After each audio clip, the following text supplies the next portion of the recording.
తమిళ hero సూర్యకి ఇప్పుడంతా bad time నడుస్తుంది. సూర్య తాజా చిత్రం సింగం 3 రిలీజ్ డేట్ విషయంలో సూర్యకు అస్సలు టైం కలిసి రావడం లేదు. ఎప్పుడో 4 నెలల క్రిందటే షూటింగ్ పూర్తి చేసుకుని రిలీజ్ కావాల్సిన ఈ సినిమా ఓసారి తెలుగులో ధ్రువకు పోటీగా రిలీజ్ కాలేక రాజీపడి వాయిదా పడింది. తర్వాత నోట్ల రద్దు, తర్వాత సంక్రాంతి సినిమాలతో మరోసారి వాయిదా పడింది.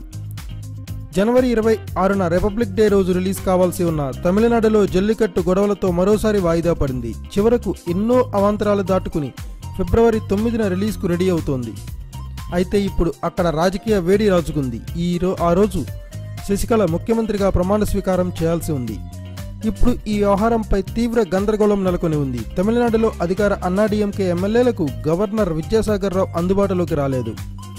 శశికళ ఎన్నిక చెల్లదంటూ సుప్రీంకోర్టులో పిల్ దాఖలవడం, అదే సమయంలో శశికళపై ఉన్న అక్రమాస్తుల కేసుకు సంబంధించి తీర్పు వెల్లడి కానుండడంతో governor Vidyasagar Rao attorney general అభిప్రాయం కోరారన్న ప్రచారం జరుగుతోంది. శశికళ ప్రమాణ స్వీకారం విషయంలో ఏమాత్రం తేడా జరిగినా అక్కడ ఆందోళనలు జరుగుతాయని ఇంటెలిజెన్స్ వర్గాలు సైతం చెప్పాయి. అక్రమాస్తుల తీర్పు శశికళకు వ్యతిరేకంగా వచ్చినా అక్కడ పరిస్థితులు చేయి దాటుతాయి. ఇది సింగం 3 పై ఎఫెక్ట్ ఖచ్చితంగా చూపనుంది. దీంతో C3 రిలీజ్ అవుతుందా, మరోసారి వాయిదా పడుతుందా అన్న టెన్షన్ అందరిలోనూ నెలకొంది. Thanks for watching. Please subscribe our channel.